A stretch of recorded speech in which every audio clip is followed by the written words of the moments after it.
헬로 리들 썸쌤이에요. 오늘은 한 질문으로 시작을 해보도록 할게요. 여러분은 언제 가장 열심히 공부를 하게 될까요? 대부분 고3이라고 생각을 할 거예요. 근데 제가 요즘 학생들 쭉 보면서 느끼는 건 가장 많이 공부를 하는 건 중3에서 고1 때. 이때 여러분은 인생에서 가장 많이 공부를 할 겁니다. 입시에서는요. 그럼 고2, 고3 때는 공부를 안 하느냐? 아니요, 하긴 해요. 근데 왜 제가 이렇게 말하는지 한번 그 이유를 같이 알아보도록 하죠.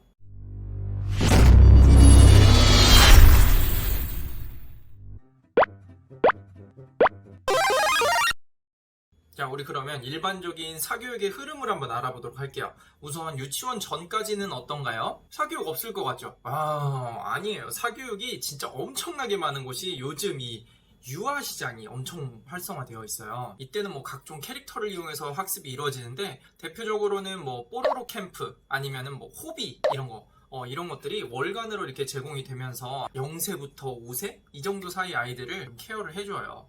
근데 이게 또 금액이 장난이 아니에요. 자, 그럼 드디어 우리 공교육인 초등학교에 진입했어요. 그러면 여러분 어떤 사교육을 받게 되죠? 솔직히 대부분 영수는 좀 기본이긴 한데 부모님들 성향에 따라서 사교육을 안 시키는 부모님도 조금 덜어 있어요.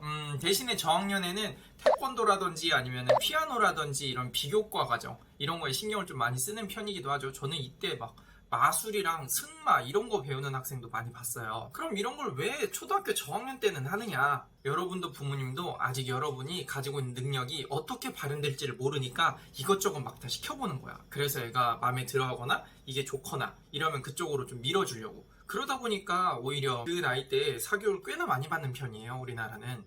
그리고 제가 방금 말씀드린 얘가 어떻게 커갈지 모르니까 이것저것 다 시켜보자.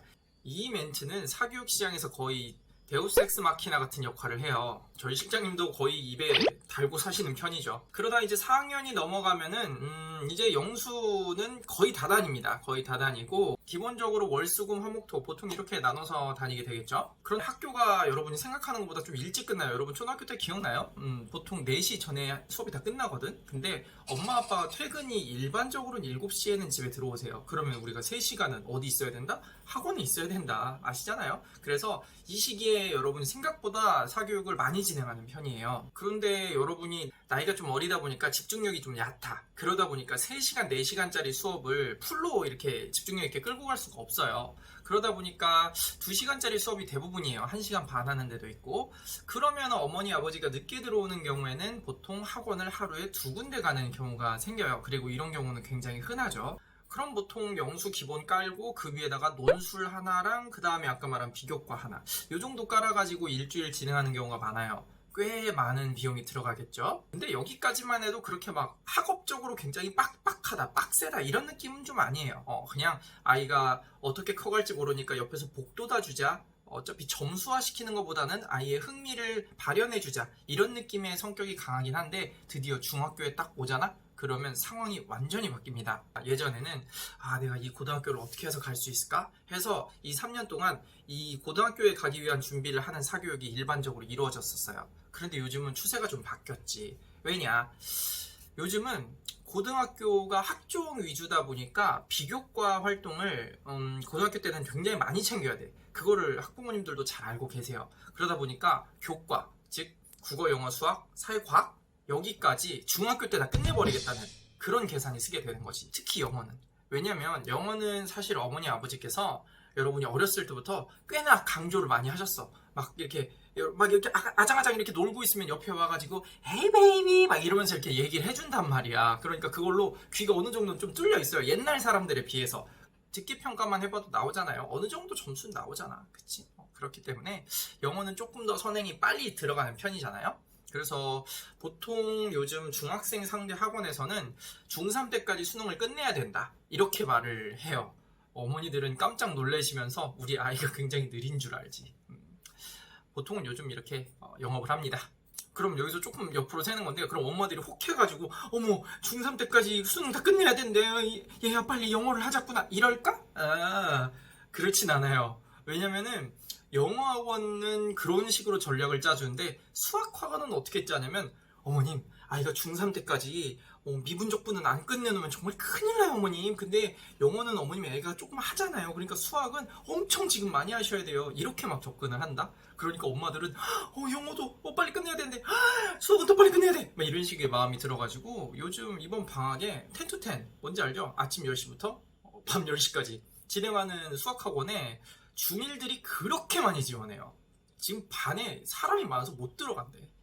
중1이 12시간짜리 12시간이 짧지 않죠, 그쵸? 네, 왜냐면 12시간이 모두 다 수업으로 이루어진 건 아니에요. 물론 대치동 같은 데는 풀 수업인 데도 있어요. 근데 다 수업인 건 아니지만 뭐 점심시간도 있고 하지만 그래도 그걸 중학교 1학년 14살짜리가 해낸다는 거는 정말 대단한 일 아닙니까? 네. 그리고 그 12시간짜리 수학 공부를 했단 말이야. 그러면은 당연히 얘가 숙제가 있을까 없을까? 숙제 엄청나겠지. 그럼 숙제도 해야 될 거 아니야.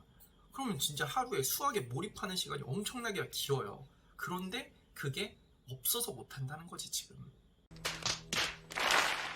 그러다가 중2가 되면 이제 실제로 시험을 보죠. 중간고사, 기말고사 이렇게 보잖아요. 그러면 자기의 성적이 점수화가 돼서 다른 애들하고 비교를 공식적으로는 안 해주지만 본인은 이미 다 알고 있어요. 내가 몇 등이고 내 점수가 우리 반에서 어떤 정도인지를 다 알 수 있어. 그럼 너만 알까? 아니, 엄마도 알죠, 당연히. 그렇기 때문에 그때부터는 엄마들도 굉장히 날카로워지고 우리 아이가 여기서 조금 더 해주면 더 나은 성적을 받을 것 같고 왠지 여기서 그냥 그대로 있으면 성적이 남들에 비해서 밀릴 것 같고 그렇기 때문에 중학교 2학년부터 중3 때까지 진짜 스파르타로 공부를 하게 돼요. 그리고 아직 고등학교에 올라간 게 아니기 때문에 아까 말했듯이 얘가 어느 방향으로 갈지 몰라. 얘가 이과 성향인데 문이과가 통합됐다는데 무슨 과로 갈지도 모르겠고 막 이런 상황이란 말이야. 그러니까 아까 말한 공부를 열심히 시키긴 시켜야 되는데 애가 뭐가 잘 될지 모르니까 이것저것 다 시켜보는 현상. 그게 합쳐지면서 중학교 2학년, 3학년이 정말 많은 사교육을 진행을 하게 됩니다. 또 중3 한 여름방학쯤 되면 또 이제 학원에서 하는 말들이 있지. 그게 뭡니까? 어머님 지금 아이 공부 습관 잡아줘야 아이가 고등학교 가서 더 잘 적응해서 할 수 있어요. 장시간 공부하는 연습을 해봐야 아이가 고등학교 가서 더 오랜 기간 집중해서 공부할 수 있어요.